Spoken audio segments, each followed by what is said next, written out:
Halo, assalamualaikum warahmatullahi wabarakatuh. Ketemu lagi sama aku Pitarot. Biasa di Pilih Kartumu. Aku hari ini seperti biasa mau bacain tentang percintaan lagi, tapi di sini masih aku membacakannya lebih ke arah bagaimana energi cintamu di tahun ini. Mungkin lebih cenderung kira-kira kisah cintanya ada gambarannya apa sih, putus nyambung kah, atau lebih antusias menjalani, atau lebih agak wah pokoknya banyak hal deh. Jadi energi itu aku lebih di sini sih, kalau aku lebih mendefinisikan atau menspesifikasikan lebih kecenderungan ke arah apa sih yang terjadi, energinya kamu seperti apa menjalani sebuah hubungan atau menjalani sebuah kesendirian kamu dengan perpisahan itu seperti apa. Nah makanya aku akan buat vlog ini sekali lagi dengan tema bagaimana energi cintamu di tahun ini. Oke, tapi sebelumnya teman-teman jangan lupa like, comment, subscribe, terus nyalain loncengnya, teng teng teng teng teng teng, dan seperti biasa jangan lupa follow Instagram aku @pit_tarot. Untuk teman-teman yang mau konsultasi, silakan WA saya atau DM dulu di Instagram. Nanti boleh tanya syarat dan ketentuannya. Kebetulan besok tanggal 4 April 2021 saya ada promo. Promonya 45.000 4 pertanyaan dan berlaku hanya untuk hari itu. Oke, baik, aku akan kocok kartu aku seperti biasa. Jangan lupa like, comment, subscribe, nyalain loncengnya. Teng teng teng. Oke. Ini sudah aku tebar, teman-teman, udah aku kocok. Sekali lagi bagaimana energi cintamu di tahun ini? Ini nomor 1.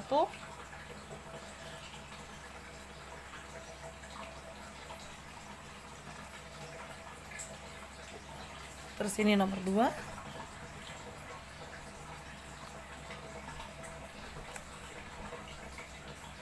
Ini nomor 3.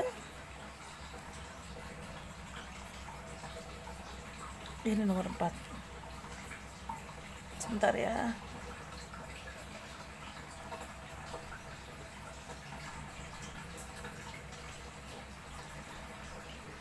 Oke.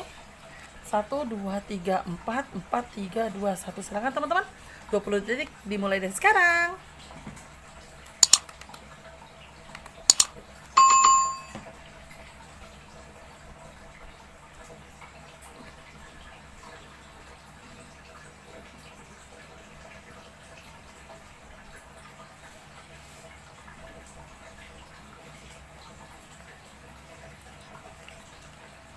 Oke, sudah.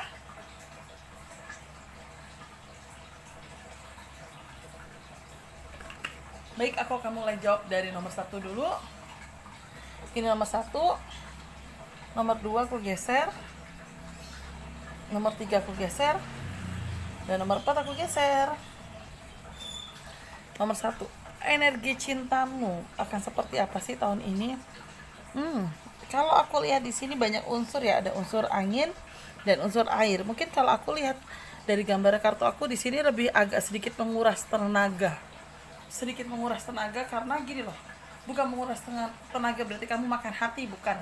Tapi banyak faktor dalam perjalanan kisah cinta kamu seperti sedikit membatin. Contoh, kalau aku lihat dari gambar kartu kartu pertama ini yang aku buka nomor 1 ini, ada kartu serba salah. Di dalam setiap perjalanan kisah kamu diliputi dengan rasa serba salah.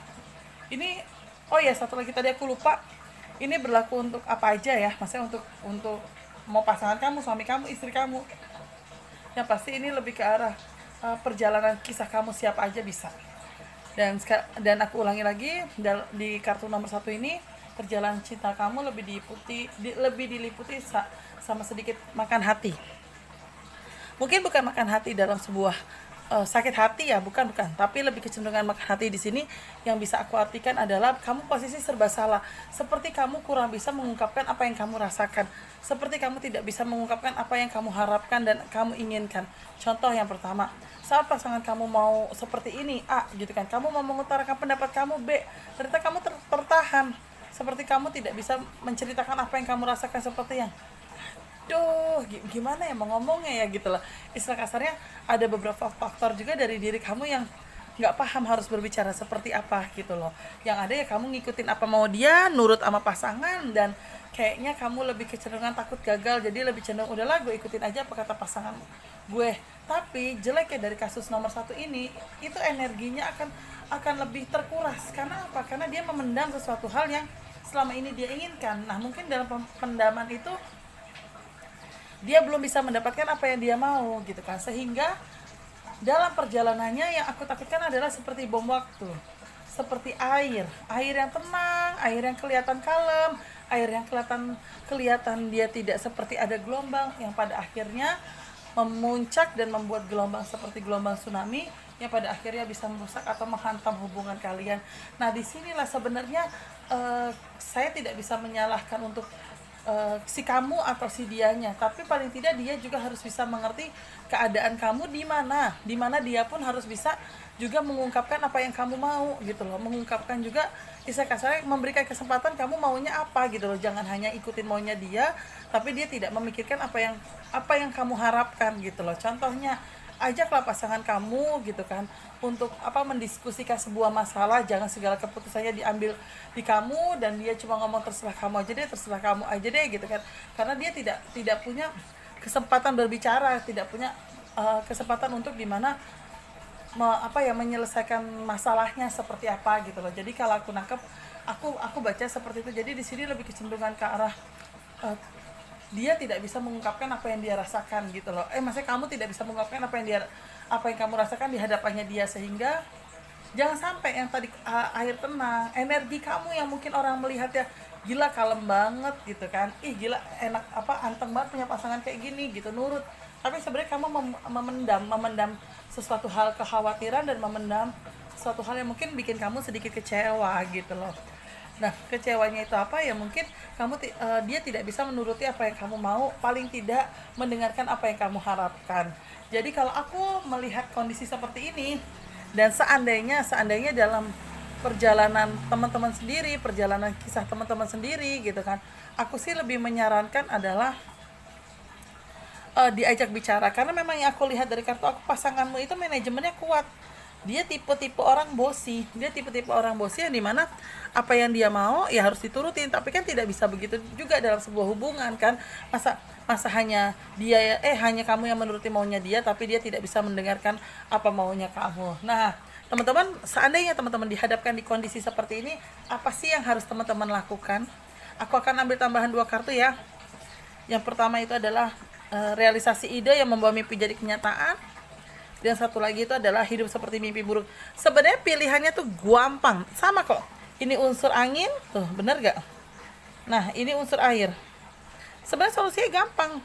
Bukan kamu akan ajak dia ribut, bukan kamu ajak dia berantem, bukan kamu ajak dia marah-marahan. Tapi di sini aku lihat dari kartu aku adalah lebih kecenderungan ke arah yang pertama. Kalau aku lihat dari kartu aku di sini, kamu harus berani berbicara. Karena kalau kamu berbicara bukan berarti akan ada sesuatu hal yang menakutkan, tapi akan malah ada sesuatu hal kebaikan. Karena di sini ada terus saya menemukan kebahagiaan.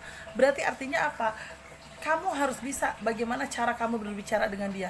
Kata-kata kamu, kosakata kamu, intonasi kamu, mimik wajah kamu, itu semua kamu mainkan seperti peran protagonis. Jadi artinya adalah kamu sisihkan dulu muka kamu dengan rasa kekhawatiran, rasa ketakutan, bahkan rasa amarah, tapi kamu ganti dengan rasa senyuman. Jadi pada saat kamu berbicara sama dia, cari momen yang tepat juga, cari waktu yang enak juga, yang aku mau ngomong dong, boleh nggak gitu. Aku sebenarnya di hubungan ini boleh nggak sih ngutarain pendapat atau ngutarain keinginan. Misalnya dia bilang ya boleh lah, kamu setiap hari selama ini kamu cuma jawab terserah, misalnya dia bilang kayak gitu. Ya karena aku takut, karena aku sungkan gitu. Nah sekarang aku boleh kan sedikit mengutarakan pendapat, boleh silakan gitu kan. Misalnya contohnya apa, boleh nggak sih rumah ini dicat, atau misalnya boleh nggak sih nanti kalau kita mau nikah ada adat siramannya ya, tapi kita nabung dulu aja gitu. Kalau memang budgetnya kurang pas, maksudnya budgetnya nggak pas, atau ibarat kata tidak sesuai dengan budget atau kemahalan, ya nggak apa-apa, kita cancel. Tapi kalau ada rezeki, boleh nggak yang ada siraman? Nah kan enak ngomong kayak gitu. Aku yakin kok pasangan kamu pelan-pelan akan mengerti hal itu. akan tahu apa yang kamu harapkan dan tahu apa yang kamu inginkan. Jadi tidak semata-mata semua diserahkan sama dia gitu loh. Begitupun sebaliknya gitu kan. Kalau kamu tidak mengutarakan apa yang kamu rasakan, nih hidup kamu akan seperti mimpi buruk terus. Jadi kamu hanya menyalahkan keadaan dan kamu hanya menyalahkan secara tidak langsung, kamu menyalahkan dia. Karena apa? Karena posisi kamu tidak berani mengungkapkan apa yang kamu rasakan. Kalau aku menyarankan, ungkapkanlah apa yang kamu rasakan, tapi dengan mimik wajah yang enak, dengan bahasa tubuh yang enak, kalau bisa sambil ngeteh, sambil ngopi, sambil ada hidangan cemilan. Jadi biar pada saat ngobrol itu tidak dengan suasana yang emosi. Pada saat dia juga lagi santai, pada saat semuanya lagi enak, pokoknya lebih kecenderungan sesuatu hal yang baik deh. Itu aku melihatnya seperti itu. Jadi untuk teman-teman yang pilih kartu nomor 1, bagaimana energi cintamu tahun ini, sebenarnya tidak terlalu banyak masalah, tapi hanya satu hal, yaitu kamu harus berani mengungkapkan apa yang kamu rasakan. Jangan sampai di dalam hubungan kamu seperti air yang kelihatan tenang mengalir, tapi tiba-tiba air itu berubah menjadi air ombak yang besar seperti air tsunami. Jadi disinilah teman-teman harus bisa bekerja, dan disinilah teman-teman juga harus bisa untuk bekerja hatinya, dalam arti tidak sesuatu hal yang kamu ungkapkan pasti dia selalu menolak, tapi paling tidak ada sesuatu hal yang kamu ungkapkan, minimal dia tahu apa yang kamu juga mau dan kamu inginkan dalam hubungan ini. Jadi untuk teman-teman pilih nomor 1, harus berani mengungkapkan apa yang kamu rasakan dengan bahasa yang enak, dengan situasi kondisi yang enak juga. Dan lihat juga, kamu kan namanya pasangan, kamu pasti tahu moodnya dia lagi enak kayak apa. Nah disitulah kamu masuk untuk ajak dia ngobrol. Oke, itu dia nomor 1.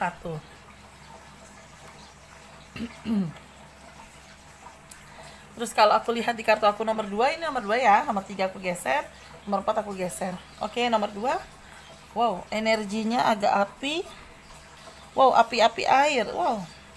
Sebenarnya di sini kalau aku lihat dari kartu aku sih, secara tidak langsung perjalanan cinta, energi cinta kamu di tahun ini tuh ada sebuah kesedihan dan ada sebuah kebahagiaan dan ada sebuah kesedihan atau kehilangan ya, kalau aku lihat dari kartu aku.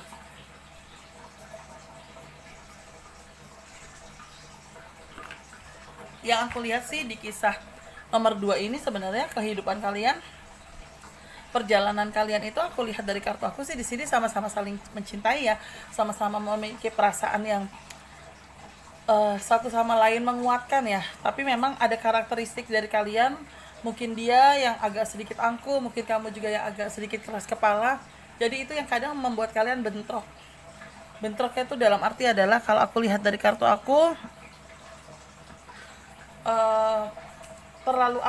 terlalu menunjukkan sesuatu hal yang nggak nyaman. Dan dalam perjalanannya juga aku lihat dari kartu aku, seperti akan ada sesuatu kehilangan gini. Kalau aku baca sih lebih kecenderungan hubungan kalian itu lebih, sebenarnya aku lihat baik-baik aja, hanya faktor keegoisan satu sama lain yang membuat hubungan ini sepertinya tidak ada jalan keluarnya. Dan aku juga lihat agak berhati-hati sih untuk teman-teman yang pilih kartu nomor 2. Karena apa? Saat kamu emosional, saat kamu kecewa dengan pasangan kamu, atau kamu marah dengan pasangan kamu, atau kamu lagi egois dengan pasangan kamu, hati-hati, karena banyak faktor yang akan membuat dirimu drop. Drop itu, kalau drop hanya sebatas cinta nggak apa-apa, tapi kalau drop kamu bisa kehilangan pekerjaan, kamu bisa kehilangan barang gitu kan, itu malah yang bikin sedih. Jadi kalau aku sih menyarankan untuk teman-teman yang pilih kartu nomor 1 ini, nomor 2 ini, kalau bisa sih kamu juga harus berani untuk introspeksi diri ya gitu kan. Jangan kamu ngerasa sudah memberikan cinta sepenuhnya, jangan kamu ngerasa sudah banyak memberikan sesuatu hal sama dia, tapi kamu malah malah kamu nggak bisa merasakan apa yang kamu rasakan, malah kamunya nanti malah jadi bumerang buat diri kamu sendiri gitu loh.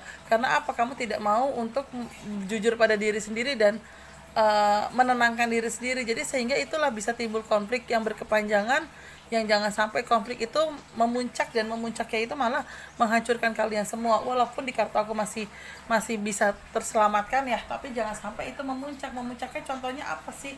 Misalnya lagi di dalam kisah cinta kamu, kalau kalian ribut itu udah yang satu cuek gitu loh. Jadi tidak ada yang mau mengalah untuk memulai sesuatu hal ya, entah kamu ataupun dia, yang pada akhirnya memang nggak ada yang mengalah, tapi ngalir gitu aja gitu. Kayak misalnya teman kamu, lo datang dong ke kondangan kita gitu kan, atau lo datang dong ke rumah gue lagi syukuran nih misalnya, ya mau nggak mau dong kamu dan dia pergi, dan perginya juga istilah kasarnya ada hal di mana yang sedikit mengontrol gitu kan ya, jalan bareng tapi ngomongnya masih sedikit-dikit, tapi nanti lama-lama seminggu kemudian atau 2 minggu kemudian akhirnya lancar lagi. Jadi sebenarnya gimana ya, sulit kalau menjalani sebuah hubungan yang tidak berani ada kata minta maaf ya gitu kan, maksudnya karena gengsi di situ, tidak berani ada kata minta maaf lah di situ yang berat gitu kan. Dan aku juga lihat di sini jangan sampai ya keegoisan kalian, keangkuhan kalian itu memuncak yang pada akhirnya bisa menimbulkan sesuatu hal yang fatal, yaitu sebuah perpisahan. Nah itu dia, aku melihatnya ada sebuah penyesalan suatu hari nanti saat kamu tidak tidak menenangkan diri kamu, dan saat kamu juga emosi dengan diri kamu. Lalu yang aku takutkan itu adalah perjalanannya kamu dan pasangan kamu itu nantinya malah lebih kecenderungan bisa kehilangan. Nanti kamunya menyesal kamu tidak berusaha untuk mempertahankan dia, ataupun sebaliknya dia juga berusaha untuk tidak mengalah terhadap kamu. Jadi sebenarnya sih di sini energinya itu kadang penuh dengan kemarahan ya, penuh dengan api ya. Nah masalahnya di sini airnya cuma satu gitu kan, karena diliputi 2 api gitu kan. Jadi di sini lebih cenderungan emosional banget, dan disinilah aku menyarankan harus bisa mengontrol diri ya, jangan sampai dalam proses kehidupan kalian itu malah jadi bumerang sendiri buat kalian gitu loh. Nah kalau bisa berani untuk introspeksi diri, sedikit mengalah tidak ada salahnya gitu kan. Ngalah juga nggak harus berarti kita kalah, ngalah juga nggak harus berarti kita diinjak-injak, tapi ngalah untuk hubungan yang baik ke depannya. Gini, kamu bisa mencontoh sesuatu hal yang baik dengan kamu mengalah, saya yakin kok dia pun akan mengikuti kamu mengalah. Karena apa? Karena satu hal gini, contoh kamu dan dia ribut, ngapain gue baikan, dia aja nggak pernah minta maaf dulu sama gue. Nah sama seperti dia gitu kan, ngapain gue minta maaf dulu sama bini gue, dia aja nggak pernah minta maaf sama gue, pada gue lakinya nih, pada gue suaminya nih. Nah itu dia. Jadi jangan sampai hubungan itu diliputi rasa seperti itu. Jadi ayo mengalah sedikit atau berani meminta maaf sedikit untuk sesuatu hal yang baik ke depannya. Jangan sampai kamu menyesali kemudian hari hanya karena keegoisan kamu, keangkuhan kamu, emosional kamu yang membuat hubungan ini bisa indikasi ke arah kehilangan. Walaupun kalian sebenarnya chemistry-nya dapet, love is blind-nya juga dapet. Itu dia yang aku lihat di kartu aku nomor 2. Oh iya, solusinya ya seandainya teman-teman dihadapkan dengan kondisi seperti ini, tadi kayaknya udah ya solusinya. Solusinya itu introspeksi diri ya, jadi aku nggak perlu tambahin kartu ya, kayaknya solusinya sudah gitu kan. Yang paling diutamakan adalah harus berani untuk introspeksi diri, harus berani juga mencontoh orang lain, sesuatu hal orang lain yang baik. Tidak ada salahnya yang kamu contoh di dalam kehidupan berumah tangga kamu atau kehidupan cinta kamu. Itu dia teman-teman nomor 2. Nah sekarang nomor 3 yang ini nomor 4 aku geser. Nomor 3, bagaimana sih energi cinta kamu di tahun ini? Wow, luar biasa. Unsur tanah, unsur air, dan unsur air. Wih, ini bagus banget. Cuma di sini ya balik lagi ya, dalam kisah cinta itu, dalam kehidupan apapun itu teman-teman, pasti ada ujiannya. Dan yang pertama aku lihat dari kartu aku, alhamdulillah kamu memiliki pasangan di mana dia orangnya penurut, dia apa adanya, kamu pun juga bisa mengikuti apa maunya dia, kamu juga sama-sama untuk saling mengerti, bahkan istilah kasar kalian juga punya visi misi bagus dalam menjalani sebuah komitmen keuangan juga. Kalian punya yang kamu nanti ini ya, yang aku nanti bagian ini ya, kamu bagian ini, nanti bagian ini kamu ya, ini bagian aku gitu. Jadi ada kontrol keuangan yang kalian kontrol juga, pergaulan kalian juga yang kalian kontrol. Jadi istilah kasarnya banyak sesuatu hal yang baik yang sebenarnya dicontoh untuk teman-teman yang pilih kartu nomor 3. Jadi semuanya lebih transparan, lebih apa adanya. Cuma ada satu minusnya. Gini, aku tidak menjelekkan siapapun ya di sini ya. Karena aku memang pada saat kocek tidak membayangkan siapa, tapi konflik dalam rumah tangga atau konflik dalam kisah cinta kamu, pasti ada satu konflik yang ada dengan mertua. Nah, ini yang aku lihat nomor 3. Kalian baik-baik saja, kisah cinta kamu baik-baik saja gitu kan. Kalian sama-sama mengerti, dia nurut apa kata kamu, kamunya juga menghargai dia. Kalian punya visi misi bagus semua masalah keuangan, bahkan kalian menghargai satu sama lain di hadapan teman-teman kalian. Tapi ada satu minusnya.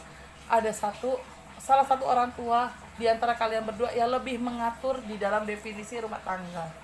Kadang itulah yang menimbulkan konflik antara kamu dan dia. Tidak konflik besar, tapi konflik di mana dia menangis karena dia harus menuruti kata ibunya tapi dia mengecewakan kamu, kamu pun menangis karena kamu seperti tidak dihargai sama misalnya mertua kamu gitu. Nah ini dia konfliknya di sini. Nah aku nangkepnya jadi kisah cinta kalian tuh aman-aman aja, energi kalian juga tanah air. Nah tanah itu kalau ditanamin air pasti akan subur, bener gak? Logikanya kita subur, tapi masalahnya satu lagi ada airnya double coy. Nah unsur airnya di sini double. Nah unsur air double itu apa maknanya? Ibarat kata tanah, kamu sering menyirami tanah, air hujan sering turun dari tanah bisa mengakibatkan apa? Longsor, bisa mengakibatkan apa? Mungkin banjir, bisa mengakibatkan apa? Banyak hal yang mengakibatkan keretakan di dalam unsur tanah itu, yaitu yang menyebabkan akan longsor. Nah sama seperti di dalam kehidupan percintaan kamu atau rumah tangga cinta kamu atau momen dimana kamu masih pacaran mau ke arah keseriusan.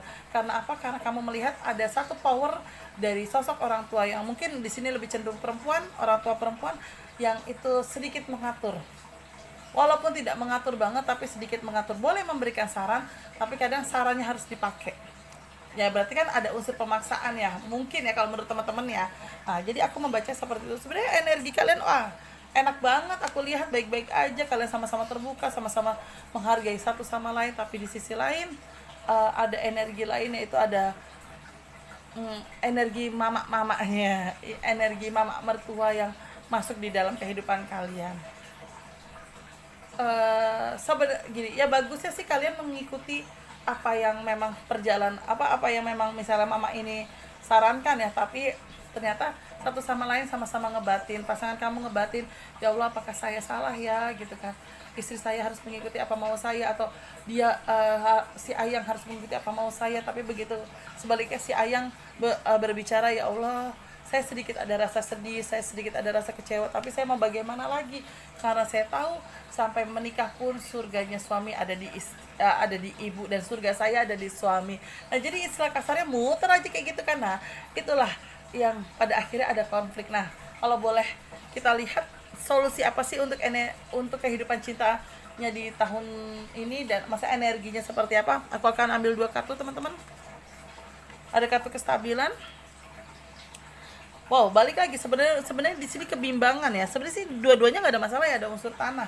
Tapi kalau aku lihat dari kartu aku di sini kadang ada momen dimana pasangan kamu dia itu lebih kayak menghabiskan waktu di kantor daripada di rumah, ataupun sebaliknya dengan alasan dia kerja biar istilah kasarnya mungkin keluarganya atau orang tuanya tidak terlalu banyak mengatur, yang nanti ada alasan saya mau liburan ya sama istri saya. Nah disitulah momentum mungkin dia merencanakan seperti itu dan kamunya mengerti akan hal itu. Dan di sini sih kalau aku lihat dari kartu aku sih emang sih ada faktor kebebasan yang berkurang, tapi paling tidak kalian sama-sama mengutarakan. Misalnya kayak contohnya kamu dan pasangan kamu dan dia mengutarakan yang kok mamah gini ya, tapi ya sudahlah nggak apa-apa, aku nurutin aja kok apa kata kamu. Nanti toto dia ngomong maafin aku ya yang maafin mama aku ya, sikapnya dia masih seperti ini, tapi insya Allah tidak mengurangi rasa cinta aku sama kamu dan rasa hormatku sebagai anak dia terhadap orang tuaku. Jadi ya itu omongin, kalian tuh berdua omongin. Karena apa? Kalau kalian berdua mengomongkan gak enak ya, mengutarakan itu akan membuat kestabilan hati kalian lebih tenang. Bahkan saat kalian bekerja pun kalian akan merencanakan sesuatu hal baik, yaitu momentum di mana kalian pengen liburan bareng, sehingga kamu bisa berbicara dengan orang tua kamu, nanti kamu pengen bulan madu lagi, istilah kasarnya seperti itu. Jadi ya kalau aku lihat sih di sini utarakan, kamu sedih, kamu kecewa gini, yang mama boleh kok ngatur aku, tapi tolong dong jangan mbak yang diatur, aku takutnya mbak gak betah, gimana dong ya. Maksud aku udahlah biarin mbak ngerjain apa yang memang dia biasa ngerjain gitu loh, jangan ini dong, takutnya misalnya mama nyuruh naruh gunting di tempat A, padahal mbak biasa naruhnya di laci B. Nah jangan sampai nanti mbaknya jadi kelimpungan nyariin. Nah itulah mungkin ada 1-2 hal, sesekali dia juga harus bilang, udah mbak mah emang kayak gitu, udah nanti juga kerjanya beres. Jadi ya kamu juga negor si mamah gitu, jadi biar dia juga tahu kalau jangan sampai atribut yang di dapur dipindah-pindahin mama, dirapi-rapiin mama, tapi nanti mbak susah kerjanya. Nah itu jadi harus diutarakan, paling tidak menyalahkan mama dan tidak menyalahkan orang lain di sini. berdewasalah untuk sosok dia ini yang harus bisa bersikap adil sebagai anak dan sebagai pasangan. Itu sih saran kartu aku dan solusinya untuk nomor 3. Nah, yang terakhir nomor 6, nomor 6 bedon banget ya. Nomor 4. Wow, di sini nomor 4 ada kartu air, tapi airnya kekecewaan, ada kartu angin dan ada kartu air lagi. Hampir sama sih, tapi ya di sini sih alhamdulillah ya banyak hal positifnya. Yang pertama aku lihat sih di sini memang kamu dalam perjalanan kisah kamu kecewa dengan kehidupan di masa lalu kamu sakit hati, kamu sedih, kamu bingung, kamu ibarat kata kekecewaan kamu luar biasa, tapi dalam perjalanannya banyak hal positif yang kamu dapatkan. Di sini ada kartu pertobatan, artinya adalah banyak hal-hal yang kamu rasakan kiranya itu bisa menunjang sesuatu hal yang baik untuk kamunya. Contohnya gini, kamu bersedih hati karena masa lalu kamu kecewa dengan masa lalu kamu, karena yang aku lihat dari kartu aku energinya ini awalnya itu adalah bukan buram, maksudnya lebih kayak seperti awan mendung. Nah, tapi ternyata pada saat kamu menjalani proses itu semua dan ada unsur pertobatan dalam diri kamu introspeksi diri, apa yang kamu pernah lakukan salah atau tidak di masa lalu, kamu juga introspeksi diri dengan segala kebaikan yang pernah kamu lakukan di masa lalu, apapun itu kamu introspeksi diri, yang pada akhirnya alhamdulillah ada tulisannya cinta harmonis, sebuah permulaan sebuah persahabatan. Kamu akan memiliki pasangan bermula dari pertemanan, hubungan teman jadi demen. Jadi yang aku lihat dari kartu aku, insya Allah energi kamu dari gelap akan menjadi terang. Dalam arti adalah kisah cinta kamu akan diliputi dengan banyak hal. Kisah cinta kamu akan diliputi dengan air mata kesedihan, air mata kebahagiaan. Karena yang aku tangkap, kamu akan menemukan seseorang yang tepat dan kamu akan menjalani hubungan dengan seseorang yang lebih baik lagi. Dan itu ada indikasi untuk ke arah keseriusan ke dalam sebuah pernikahan. Sama seperti untuk teman-teman yang sudah menikah, kalian sering ribut, air mata kalian kamu nangis terus gitu kan, tapi ternyata pada saat kalian dibenturkan dalam sebuah masalah, kalian introspeksi diri dan disitulah cinta itu akan tumbuh lagi. Kalian sama-sama mau bertobat, kalian sama-sama mau memiliki hubungan lebih baik. Alhamdulillah kedepannya bisa sakinah mawaddah warahmah, sama seperti yang masih kecewa dengan masa lalu, sama gitu kan, hanya saja mungkin berbeda momen dan berbeda posisi juga. Tapi yang aku lihat insya Allah indikasinya ke arah happy ending. Karena yang aku tangkap untuk teman-teman yang sendiri, kamu banyak berani untuk introspeksi diri dan kamu banyak melakukan sesuatu hal baik, dan dari sesuatu hal baik itulah yang akan kamu dapatkan, dan kamu mendapatkan sesuatu hal yang menurut kiranya kamu akan berbahagia, cinta yang harmonis. Jadi insya Allah teman-teman yang pilih kartu nomor 4 di sini akan menemukan sebuah kebahagiaan dari sesuatu hal yang gelap banget, dari sesuatu hal kesedihan banget. Karena dengan dengan ada unsur pertobatan atau dengan unsur melupakan masa lalu dan berbaik sangka dan menghadapi perjalanan kisah cinta kamu dengan optimis dan dengan air mata kebahagiaan. Jadi alhamdulillah sih aku melihatnya seperti itu. Dan memang sih nomor 4 terlalu simpel, tapi memang konfliknya itu ada, keegoisan untuk yang sudah menikah, terus sakit hati, hanya mementingkan diri sendiri, tapi pada akhirnya ada satu masalah yang kepentok, dan dari masalah kepentok itu ada unsur pertobatan, dan dalam unsur pertobatan itulah ada benih-benih cinta yang tumbuh lagi, dan disitulah ada cinta yang harmonis dan membuat komitmen baru lagi dalam sebuah pernikahan. Sama seperti teman-teman yang masih sendiri, air matamu disakiti masa lalu kamu, dikecewakan masa lalu kamu, dikecewakan mantan kamu, yang pada akhirnya kamu berpikir, kamu introspeksi diri, kamu bertobat, ya Allah saya pengen menikah, saya tidak mau berlama-lama berpacaran, saya ingin segera menikah. Ternyata Allah kabulkan, kamu akan bertemu dengan seseorang, dan gambarannya permulaan pertemanan dan permulaan dari unsur pekerjaan. Dari situ cinta timbul, kayak ibarat kata collab. Ya semoga lancar untuk Atta Aurelnya, istilah saya sama seperti itu, bermula dari unsur pekerjaan, dan dari unsur pekerjaan inilah insya Allah langkah ke depannya positif banget dan baik banget untuk ke depannya. Nah, alhamdulillah di sini ada cinta yang harmonis. Jadi untuk teman-teman yang pilih kartu nomor 4, energinya bagus banget. Energinya ke depannya bagus banget karena diimbangi dengan doa. Nah, nanti ujiannya apalagi? Ujiannya ada nanti setelah Ibarat kata setelah kamu menemukan seseorang yang pas, yaitu adalah unsur pertobatannya ini. Artinya adalah segala bentuk doa-doa yang pernah kamu panjatkan sebelum kamu menemukan dia atau berbaikan dengan dia, disinilah kamu harus memperkuat selalu dengan doa kamu, menjalankan segala sesuatu hal kebaikan dan menjauhi segala bentuk larangannya. Dan disinilah unsur pertobatan itu harus kamu komitmenkan sampai seterusnya, sampai jangka panjang. Istilah kasarnya kalau bahasa teman-teman, kalau bahasa muslim, istiqomah. Nah itu dia, aku menangkapnya seperti itu. Bukan berarti yang tadi nomor 1, 2, 3 itu tidak ada doa dan tidak ada usaha pertobatan, tapi di 1, 2, 3 lebih kecenderungan energinya konflik, energinya menguras tenaga dengan konflik. Tapi kalau ini energinya memang ada konflik, tapi dengan orang masa lalu, yang pada akhirnya ada unsur pertobatan, ada unsur kehidupan yang lebih baik, akhirnya menemukan jalan dan titik terang untuk kedepannya. Itu dia teman-teman untuk kartu aku nomor 4. Jadi aku nggak perlu solusinya, karena solusinya sudah terlihat, tinggal bagaimana teman-teman menjalaninya dengan komitmen yang pas, dengan komitmen yang berarti, istilah kasarnya seperti itu. Nah itu dia teman-teman, sudah aku bacakan vlognya, yaitu bagaimana energi kamu di tahun bagaimana energi cinta kamu, kisah cinta kamu di tahun ini seperti apa. Dan insya Allah ini sudah aku jelaskan sesuai dengan definisi aku dan gambaran aku. Semoga ini semua jawaban berkenan dan memberikan sedikit solusi buat teman-teman semua. Terima kasih banyak teman-teman, mohon maaf kalau aku ada salah-salah kata, baik aku sengaja ataupun tidak sengaja. Terima kasih selalu dukung karya-karya anak-anak Indonesia. Wassalamualaikum warahmatullahi wabarakatuh. Bye bye.